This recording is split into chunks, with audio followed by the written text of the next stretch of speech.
then only you will try to conclude to a certain differential. So what are the steps in which you read in ICU? Like the first thing that you see is the rate. What is the heart rate of the patient in that ECG? Whether it is between 60 to 100, whether it is 150, 250, whatever it is. Then we see the rhythm. Is it a normal rhythm or is it abnormal rhythm?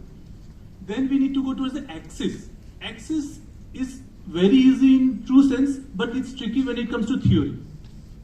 There will be a lot of formulas given in different books to look at the axis. I'll give you a very simple idea about how to look at the axis. Then we have to look at the P wave. We have to look at the QRS complex. And then undoubtedly the ST and the T waves. Okay, so the next time you look at the ECG, I want you to remember two things from this slide. Only two things, not this whole jot of information that is jotted down in this slide. Just remember that each small square is equivalent to 40 milliseconds. And each 5 small square is equivalent to how much? 0.2 seconds. That is like 40 milliseconds into 5, right? So it's 0.2 seconds or 200 milliseconds. So these two information is the most important thing in this slide, is that 40 milliseconds and the 200 milliseconds. The rest, I think, is 5th grade mathematics that all of us can do. Fine. So when you look at ECG, suppose when you are at year level, when you are looking after 6 patients, 8 patients, you have that much time to look at say 8 patients. But coming to our stage, when we have to look like 50 patients, 60 patients in a day, and each patient we need to just go through the ECG very quickly. So I'll give you a very simple formula of how to just quickly look at the ECG and get clearly what is the rate. If look at the RR interval, okay? The RR interval is like see the peak of the ECG, that is this point. See the peak of the ECG and this point. Just see the difference and just see the bigger boxes that are lying in between. Supposedly 2 RRs are there in between one big box. That means the rate is around 100. This is a simple formula. The rate is equal to 300 divided by RR in large squares. So supposedly there are 2 RRs in 2 RR in one big square, so it will be like 300 divided by 1, right? The rate will be 300. Supposedly you are seeing 2 RRs in a gap of 3 big boxes. So 300 divided by 3 is equal to 100. So okay. This is the rate that you will be looking for, okay? So you just need to see the number of large squares in between the 2 RR intervals and then 300 divided by those 2 large squares. Isn't it simple? Yes, sir. What do you feel? Right. Okay, now coming to the rhythm. What do we see in the rhythm? We see whether it is a regular rhythm or an irregular rhythm, or whether it is an irregularly irregular rhythm. Then we see whether the P wave is present or absent. P wave is absent in atrial fibrillation and other pathologies, okay? So we need to see whether the P wave is absent or present. Then we look at the P wave morphology, whether it is bifid P waves, whether it is an upright P wave, whether it is inverted P waves, whether it is a peaked P wave. Then we see the normal sinus P wave is upright in which leads and inverted in which leads. Now if I tell you so many slides like 2, 3, AVF, I think it will be more confusing. Remember, all P waves will be upright in most of the leads exception AVR. If you can remember this much, more than sufficient for it. Then you need to establish the relationship between the P wave and the QRS complex. After that, you have to analyze the morphology of the QRS, what is the pattern of QRS, whether it is an RSR pattern, whether it is a QS pattern, whether it is only RS pattern. So there will be multiple morphologies in the QRS. Then you see whether it is a narrow complex or a broad complex. I think if all of you must have been thorough with the ACLS. So ACLS basically determines this broad complex and narrow complex, and then it goes towards the management. So you see and what do we say, broad complex? Any QRS more than 120 milliseconds, that is 3 small squares is like a broad complex, more than 3 small squares. Any complex which is less than that is a narrow complex. Simple. Don't put too much of brain inside it, just remember the small values that I'll be telling you, and I think you'll be in a condition to better read the ECG the next time when you'll be seeing it. I'll try to stress the important points multiple times in this lecture. So just keep your eyes and ears open so that when you go out to have the lunch after this, you remember those things. Fine. So coming to the axis, as I told you, in all different books you will be finding different formulas. Okay. Now I think half of you or most of you would be well versed with the idea of towards and away. Is it? When the P wave, like if you see, to determine the direction of axis, we have to check the net QRS voltage in lead 1 and lead 2. And if both 1 and 2 are positive, it is a normal axis.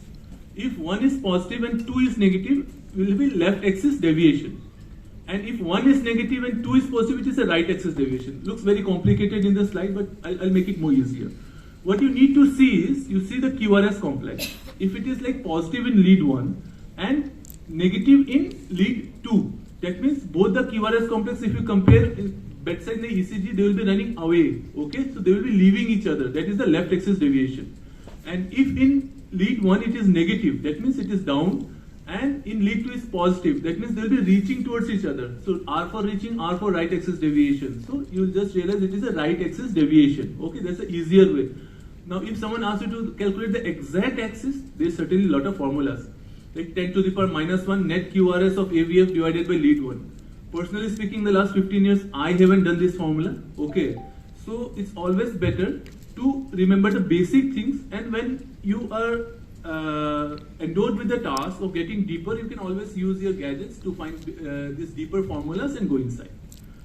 Now, what you need to remember is what are the conditions in which you will find this axis deviation. First, you should have the idea about how to diagnose the axis deviation. Then, what are the conditions so that you can create a differential in your mind. Out of this long list that you can see, I would like to stress only a couple of them that are more important and that could help you bedside. That is, if there is a right ventricular hypertrophy, there is a right axis deviation. If there is a pulmonary embolism, there is a right axis deviation. If there is any chronic lung disease, COPD, interstitial lung disease, in these conditions you will find a right axis deviation. WPW syndrome is a rare cause which will diagnose occasionally, not on a daily basis, and rest all are very deeper aspects. Yes, in a normal pediatric ECG, you will find a right axis deviation. Okay, so you should remember these basic points like right ventricular hypertrophy, chronic lung disease, STEMI, and pediatric patients. So these 3 and 4 are very basic points which you need to remember, which you need to carry it away.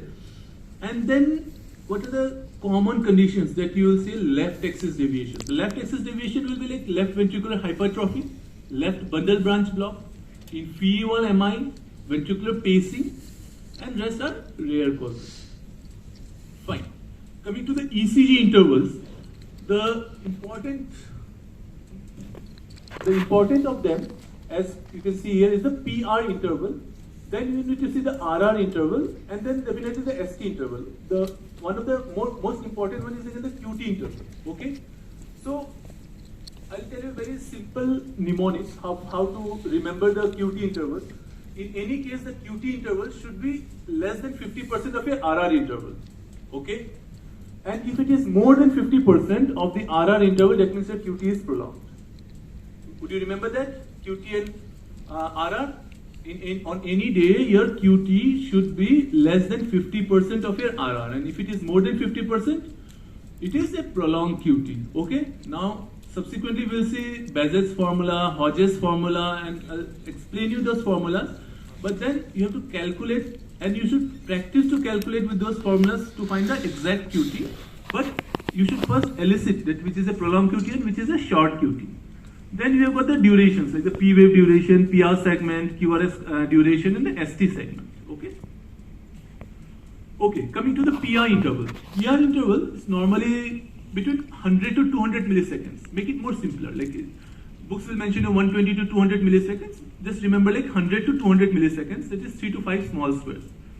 If it is more than 200 milliseconds, what is there? It's a prolonged PR. That is first degree heart block. And if it is less, it's a short PR interval, mostly seen in cases of pre-excitation syndromes. What are the pre-excitation syndromes? Where the accessory pathways, like the Wolff-Parkinson-White syndrome, Loewen-Ganong-Levine syndrome, and junctional rhythms.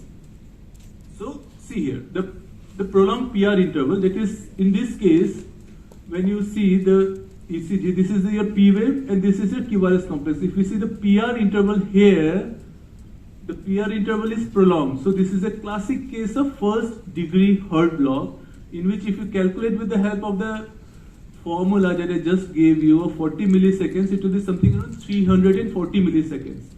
That is not important about how much milliseconds it is, but what is more important, you should diagnose that it is a case of prolonged PR interval. Okay?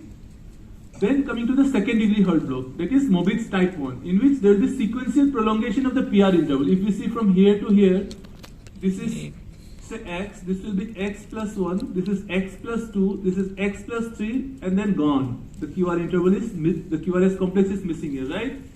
Yes. So, this is a classic example of second degree AV block where there is a sequential prolongation of the PR interval followed by a disappeared QRS complex. Okay? Now, if there is no sequential progression but sudden disappearance of QRS complex, what do we term it? Type 2. Okay? And if there is no association between the P and the QRS, what do you term it? Complete Herd block. block. Okay, now short PR interval. Short PR interval, again, it is like something which you will occasionally see, but definitely you should remember. No need to remember all those dense data that have been given here. What you should remember is that the main motto of the slide is there is a typical triad of Wolff-Parkinson-White syndrome, that is a short PR interval, broad QRS, and slurred delta wave. Delta wave is the slurring of the QRS complex. Typically, see, this is the slurring of the QRS complex. Can you see this point? So this is a typical slurring of the QRS complex which you will see in Wolff-Parkinson-White syndrome. And see the PR interval. Can you see this, the PR interval? This is almost negligible PR interval here. So this is the first point in the triad of Wolff-Parkinson-White syndrome. This slurring of the QRS complex and the delta wave. Okay? And there are two types of Wolff-Parkinson-White syndrome. One is type A, in which the dominant R wave in V1. That is, if you see here, in V1, that there is a dominant R wave, which is called the type A Wolff-Parkinson-White syndrome. And if there is a dominant S wave, as we can see here, the dominant S wave in V1 is Wolff-Parkinson-White syndrome type B. Okay?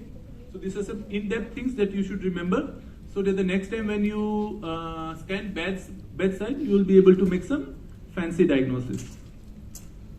Another fancy diagnosis coming up, the Lorne-Ganong-Levine syndrome, in which you will find a very short PR interval and with a narrow QRS complex, and there is no evidence of delta waves. So this is another example. So in any case of short PR intervals, if you exclude the slurring of the QRS complex, as in the Wolff-Parkinson-White syndrome, you will see this LGL syndrome. Coming to the QT interval. QT interval, just now we discussed that it should be less than 50% of the RR interval. And we have to, how do we measure? Basically, how to measure? I think this is the most important part, a part of this. So how do we measure? We have to choose the lead with the longest QT and include the U waves fused to T. And then exclude the U waves separated from T. Okay? So this is the, basically what it wants to tell you is you have to see the longest QT. Simple. And then you have to see the measurements. Like if the QT is prolonged, if it is more than 440 milliseconds in man and 460 milliseconds in woman, it is prolonged. And more than 500 milliseconds, there is increased risk of torsades de pointes. And you just try to remember it should be between 350 to 450, almost, okay? So the QT, anything above 450, abnormal, prolonged, more than 500, very high risk of torsades de pointes. How to calculate? As I told you, there are different formulas. This is the Baz's formula. That is, corrected QT is QT in milliseconds divided by root under RR. So this is the corrected QT formula. I'll give you another formula. Now, what is its importance? Why do we calculate this QT so much? The significance. One, there is an increased risk of torsades de pointes. The other, if the patient is having congenital short QT syndrome, there is increased incidence of sudden cardiac death, which has been in increased occurrence in the recent times. And then there is this another formula called the Hodges method of corrected QT, in which we just see what is the QT and we add it to 1.75 times the heart rate in beats per minute minus 60. Okay, so this is the corrected QT formula again. And what are the common scenarios that you will find a prolonged QT? the hypokalemia, hypomagnesemia, and hypocalcemia. These are the common conditions that you live every day in your ICU if you are working regularly. Yes, sir. These three are very common: hypothermia, MI, post cardiac arrest, and short QT is hypercalcemia, congenital, and any patient on digoxin, they can have short QT. Now, lot of drugs cause this QT prolongation. I've given some mnemonics, but the common drugs that you use regularly, that you use every day, you should remember. The most common is ondansetron. The most common is the ondansetron, we use every day. Fluconazole, another common drug. Amiodarone, your azithromycin, your levofloxacin, haloperidol, Serenus that you are using every day, your SSRIs. So these are the commonly used drugs which are very, very notorious for causing a prolonged QT, and you should be well afraid of these drugs whenever you see any arrhythmias in your patients in ICU. Coming to the P wave, the event that corroborates with the P wave is again the atrial depolarization. The main point again to remember in this slide is the duration and the amplitude. Okay, this is very important. That all the P waves should have a duration of less than 120 milliseconds. Less than 120 milliseconds is less than 3 small squares. Okay, so they should have a duration of less than 3 small squares, and the amplitude should be less than 2.5 mm in the limbless and less than 1.5 mm in the precordial leads. And where to look any abnormality of them is in the inferior leads, like 2, 3 and AVF are commonly termed as the inferior leads. So there you should look for P wave abnormalities. Now this, I think everybody has been struggling to remember since your MBBS days, the P mitral and the P pulmonale. Let me give you a mnemonic for this, so that when you see any P wave the next time in ICU, you remember this, such as the first thing that should come to your mind when you see P mitrale is M, because mitrale is M. Then go to the mitral valve. So if there is a mitral stenosis, what you will get? Left atrial enlargement, right? If there is a mitral stenosis. So in all cases of left atrial enlargement, you will find P mitrale. Okay? Now what is P pulmonale? P pulmonale is like P for pulmonale, P for P wave, and P for peaked P wave. Does it make sense? P for pulmonale, P for peaked P wave, and P for P wave abnormality. Okay, so the presence of tall peak P waves in lead 2 is a sign of right atrial enlargement, typically found in COPD patients. So P pulmonale you will find in your COPD patients, P mitrale you will find in severe mitral stenosis patients. These are the P wave abnormalities that you will commonly see. As we just discussed in the case of left atrial enlargement, you will find this notching, M pattern of the P wave. In cases of right atrial enlargement, you will find this type of peaked P waves. Okay. Other anomalies are inverted P waves. Inverted P waves are generally found in non-sinus origin of the P waves. Normally the impulse originates from the SA node. If they don't originate from the SA node, you can find the inverted P waves. And when the PR interval is more than 120 milliseconds, the origin is within the atria, but it is ectopic atrial rhythm. Okay, then also you will find inverted P waves. Now there's something called multifocal atrial tachycardia, which is very, very commonly seen in ICU patients. So if there are heart rate is more than 100 and there are 3 different P wave morphologies, it's called multifocal atrial tachycardia. Lot of definitions you will find in books. I'm making it more simpler. Heart rate more than 100 and 3 variable shapes and sizes of P waves makes a diagnosis of multifocal atrial tachycardia. Clear? Let's go to the next slide. So the PR segment. What is the PR segment? Basically, it reflects the AV nodal conduction delay, and the normal PR segment is isoelectric with the TP segment. And PR segment depression in patients with MI indicates concomitant atrial infarction and associated with poor outcome following myocardial infarction and increased risk of AV block, supraventricular arrhythmias, and free valve rupture. Okay, now again one thing that most of the people that we look for in any cases of myocardial infarction, whether it is a old myocardial infarction or a fresh myocardial infarction, is a pathological Q waves. What is actually a pathological Q wave? Very simple. Duration more than 40 milliseconds wide. Okay, that is more than 1 small square. If it is more than 2 mm deep, then it is a pathological Q wave. May be seen normally in leads 3 and AVR, so you have to see in other leads. And this is the most important part, I think. These two can be found in other conditions also, but this has to be present to make a diagnosis of pathological Q waves. That is, you have to see the QRS complex. And if your pathological Q wave is more than 25% of the depth of the QRS complex, then it's pathological. So I think this is the most important point to remember. Any Q waves in leads V1 to V3 is again pathological, but this depth is important and the width is important, as well as the how many millimeters deep. So this is something which you generally find in old cases of all myocardial infarctions. And it's not only that we'll find this Q waves, pathological Q waves only in myocardial infarction, but there are certain cardiomyopathies in which you'll find this deep Q waves along with the rotation of the heart and lead placement errors. This is the Q wave that we just discussed, okay? See here. See the QRS complex and see this part, right? Can you see? This is more than 25%? Definitely more than 25% of the total QRS complex. So this is a pathological Q wave that you can see in this lead.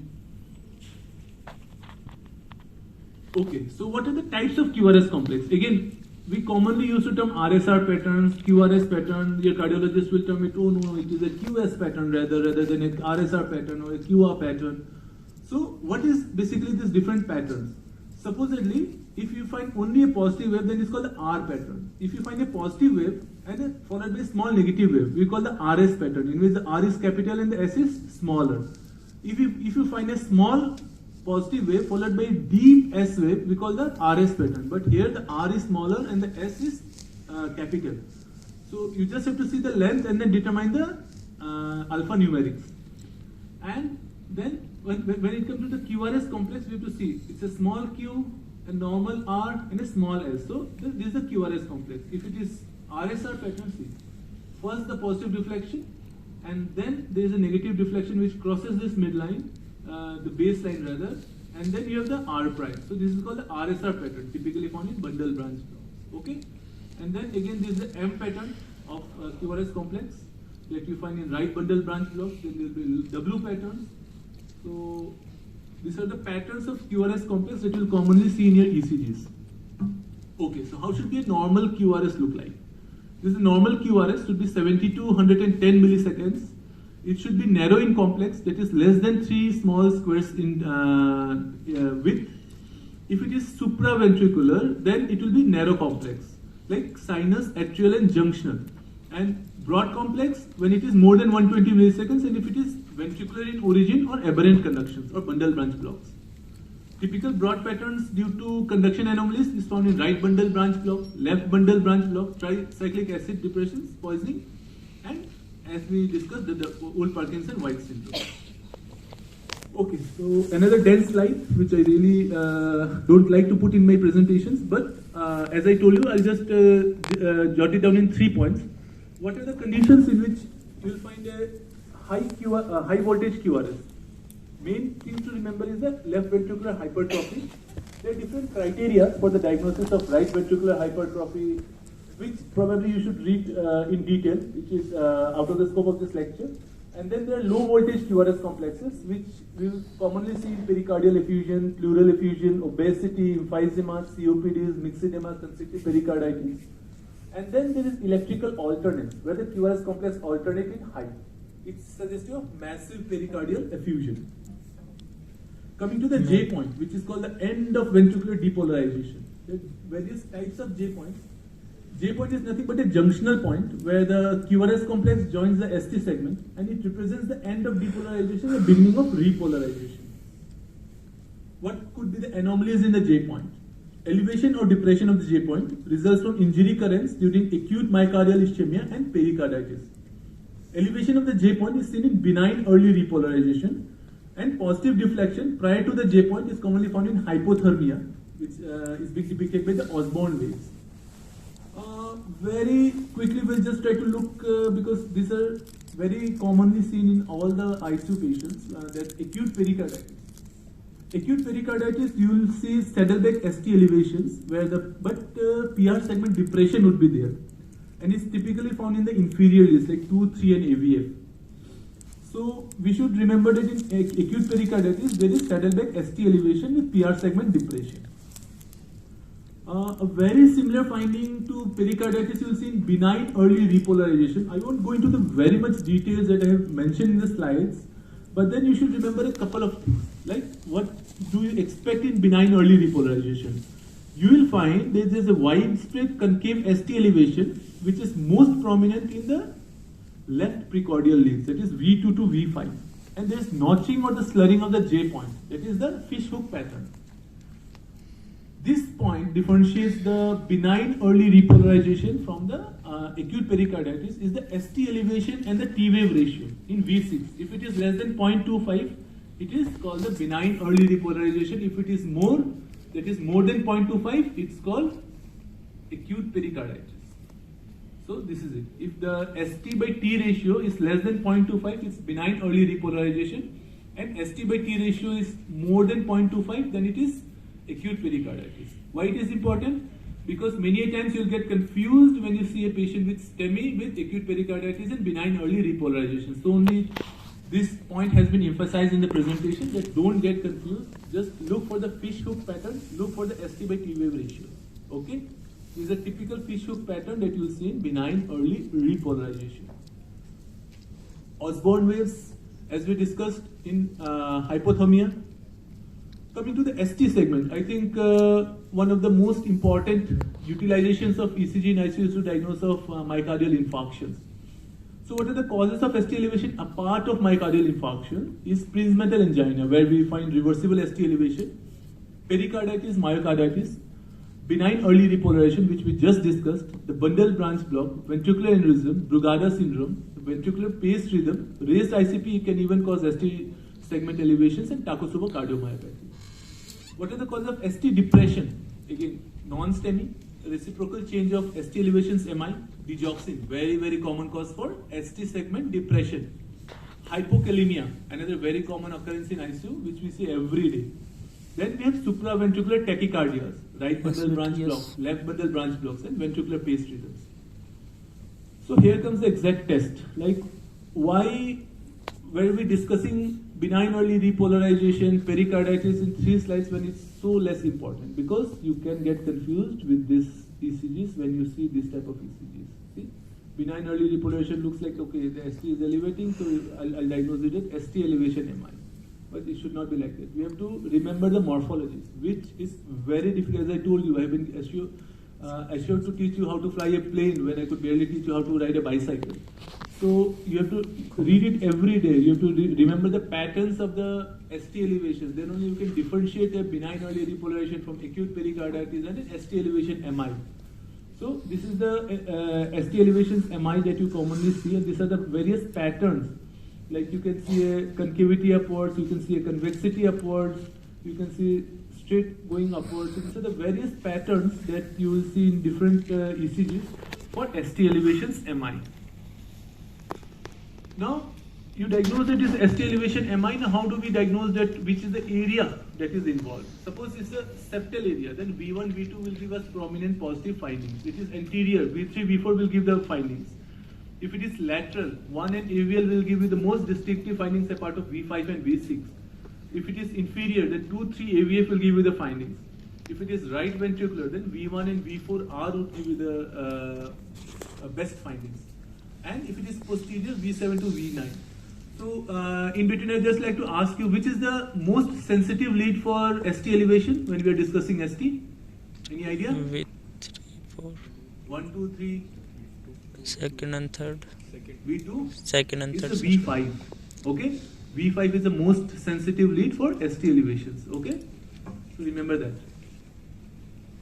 Now, anterior wall ST elevations, myocardial infarction, the septal is like V1, V2, anterior is V2 to V5, anteroseptal is V1 to V4.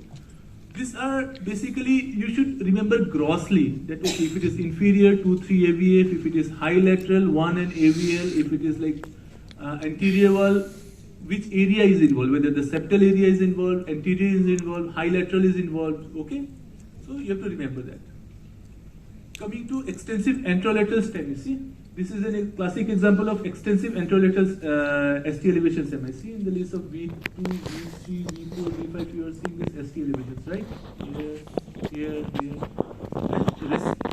one more thing, whenever you find any finding in ECG, you have to find for reciprocal changes. Just like Newton's third law, to every action there is equal and opposite reaction.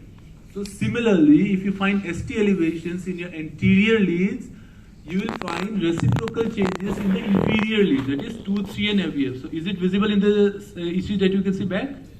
Is it visible? Yes, it's visible. See, in 2 and 3 you can find significant ST depression.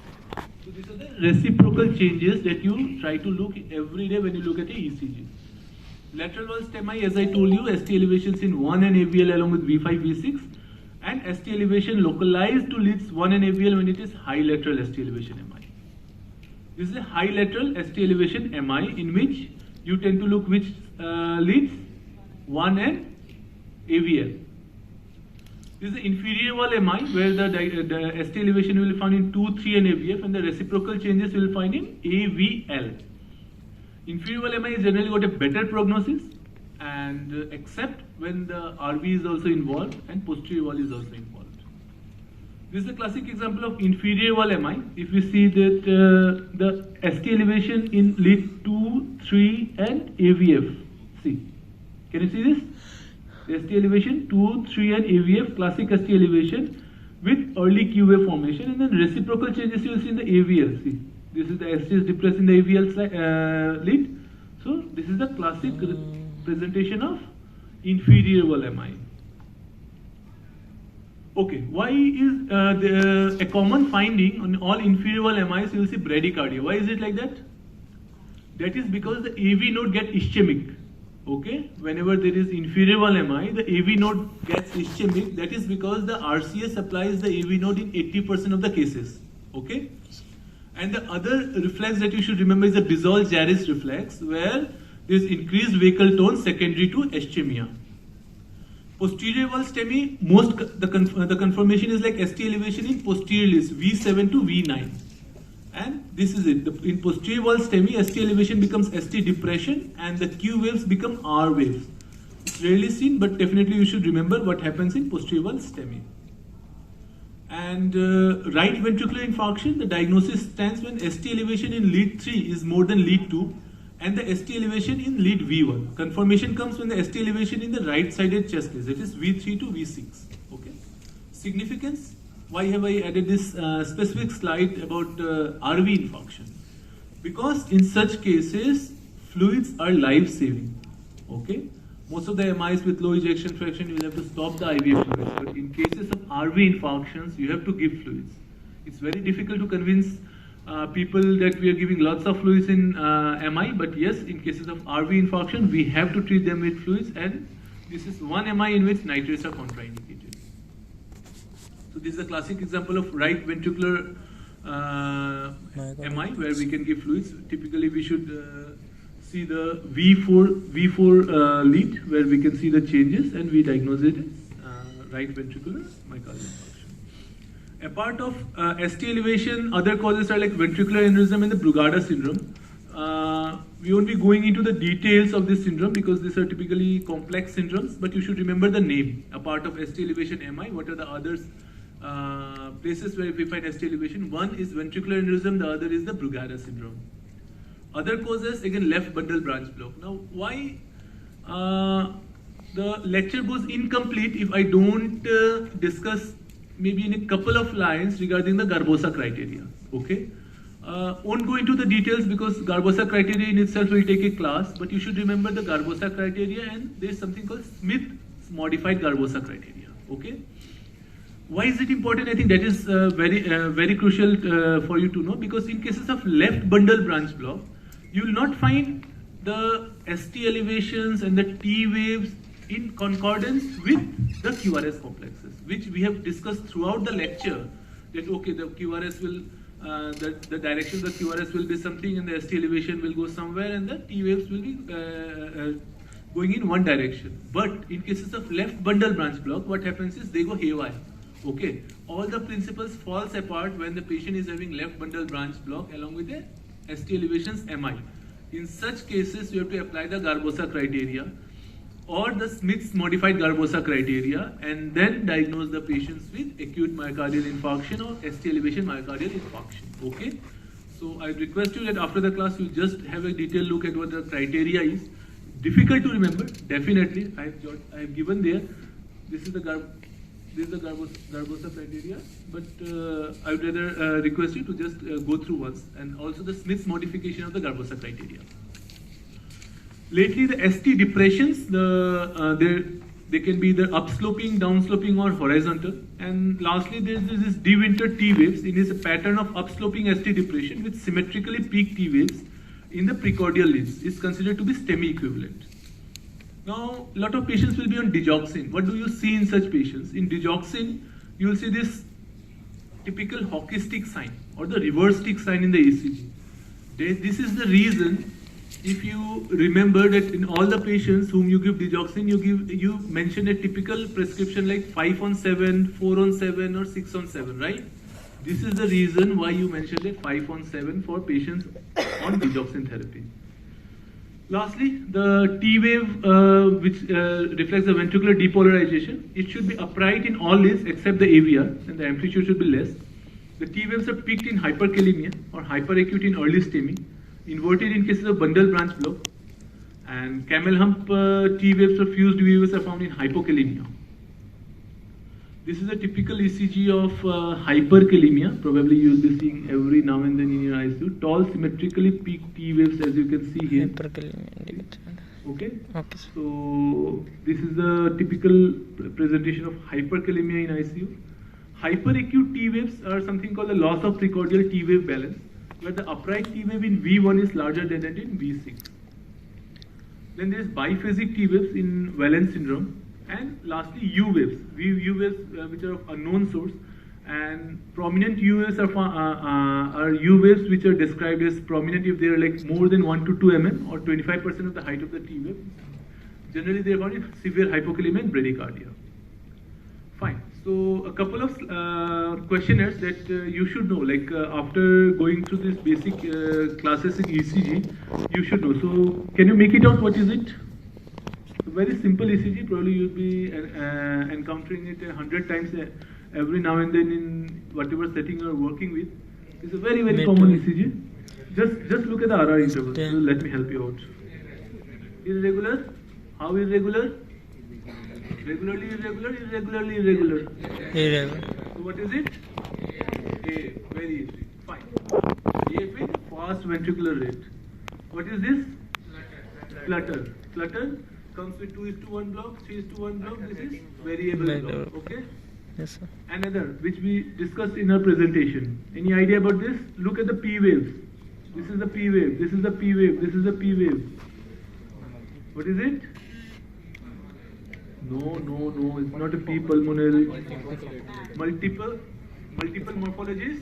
Visible? Visible. So MAT. Multifocal atrial tachycardia. Let's see this. Who catches it? A simple one. Block. First degree heart block. Very good. This is? Okay. Check the axis. As I told you, lead 1 negative, lead 2 positive. Reaching each other. What's it? Reaching together, a right axis deviation. Now you can make out. This is coming down, this is going up. As we discussed, negative in lead 1, positive in lead 2, right axis deviation. Yes. What is it? Left. It's an easy one. Very easy one, brother. MI. Which type of MI? N STEMI? And STEMI. stem. What is this? PST. Very common question in all ACLS. VT. With Very good. Thank you.